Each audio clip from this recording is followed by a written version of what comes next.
You're watching the Sports and Political channel of LB. If you're not subscribing to this channel, make sure you hit the subscribe button, hit the like button, and share these videos on your social media platforms. And on this 4th of July, I'm going to take a break from basketball, but don't worry, I'm going to be back on my basketball content very, very shortly. But I wanted to take a break from basketball and talk about something that's far more serious than somebody dunking a basketball, and that we have white supremacists who are in positions of power who are abusing their power. Now, when you are a public servant, you're supposed to do just that. You're supposed to serve and protect the public, not serve your own interests and protect your own power. And unfortunately, we got this modern day boss hog right here who felt that it was in his best interest to take bribes to the tune of $72,500. Now, the individual you see on the thumbnail goes by the name of Sheriff Scott Howard Jenkins. He is the sheriff of Culpeper County. Now, Culpeper, Virginia is like 30 miles west of where I live in Fredericksburg.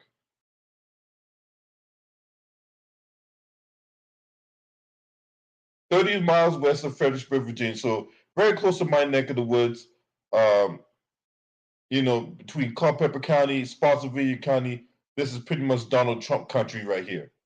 Because you roll around this area, very rural, uh, and it is not incumbent for you to ride around here and not see a Trump flag. But anyway, an indictment was unsealed charging the sheriff of Culpeper County, Virginia, and 3 other Virginia men with a conspiracy to exchange bribes for law enforcement badges and credentials, federal programs bribery, and honest services fraud. According to the indictment, from at least April of 2019, Culpeper County Sheriff Scott Howard Jenkins accepted cash bribes and bribes in the form of campaign contribution totaling at least $72,500 from Rick Tariq Rahim of Great Falls, Virginia, Frederick Gumbiner of Fairfax, Virginia, James Metcalf of Manassas, Virginia, and at least 5 others, including 2 undercover FBI agents. In return, Jenkins appointed each of the bribe payers as auxiliary deputy sheriffs. Now, those are sworn law enforcement positions, and issued them badges and identification cards. Jenkins told or caused others to tell the bribe payers that those law enforcement credentials authorized them to carry concealed weapons in all 50 states without obtaining a permit. In addition, Jenkins assisted Rahim in getting approval for a petition to restore his firearms rights filed at Culpeper County Circuit Court that falsely stated that Rahim resided in Culpeper County, which he did not. Or Mr. Rahim lived in Great Falls, which is not in Culpeper County. Scott Jenkins not only violated federal law, but he also violated the faith and trust placed in him by the citizens of Culpeper County by accepting cash bribes in exchange for auxiliary deputy badges and other benefits. This is the Attorney General Christopher Kavanaugh said. The elected officials are expected to uphold the rule of law, not abuse their power for their own personal financial gain. Now, one of the lies that the media will tell you is that athletes are supposed to be held to a higher standard. Now, as a citizen, right, what are you more likely to have encounter with? An athlete or the dentist whenever you have a toothache, or the police officer that pulls you over because you're doing 70 in a 55, or a firefighter that's responding to a cat being stuck on top of a tree.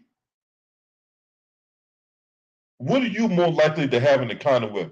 That athlete that's making $25 to $30 million a year, or a police officer who pulls you over for doing 70 and 55? More often than not, not saying in all cases, but more often than not, you're going to have an encounter with that police officer who's doing 70 and 50, who pulls you over for doing 70 and 55. They're the ones that's supposed to be held to a higher standard, not the athlete where all he does is dribbles a basketball or catches a football or hits a baseball or kicks a soccer ball.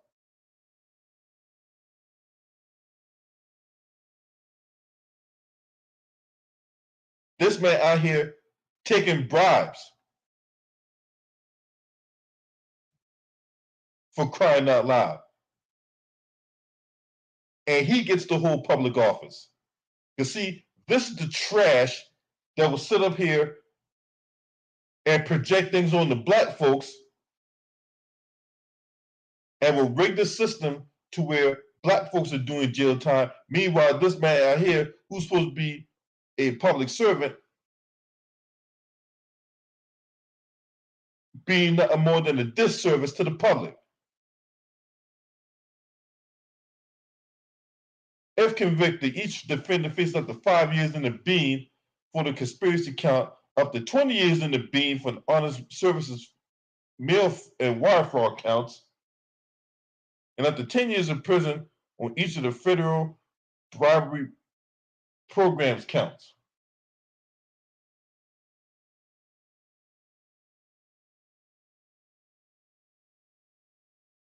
Now, they already made their court appearance.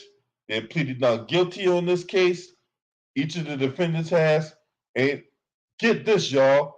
Even though the boss hoghead has been indicted, this man is still working as the damn sheriff. Not only he's still working as the sheriff, he is planning on running for re-election. Like, he just have it in his mind and his heart that he is going to get out of this. Like, he is going to beat these charges and he is going to still remain the sheriff out in Culpeper County. You cannot make this stuff up.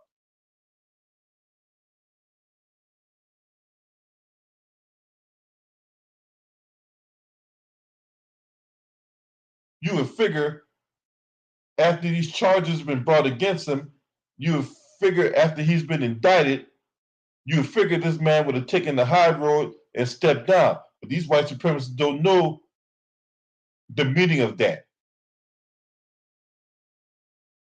Because this man, Boss Hogg, the modern day Boss Hogg, wants more than his share of the power grab. And this is where we at. Now, more to follow in this case. More information comes out about this. I will be following this case up. I will pass along this channel. Now, if you're not a subscriber to this channel, make sure you hit the subscribe button, hit the like button, and share these videos on your social media platforms. And I will catch you on another video. This your man. Scream at me. Oh!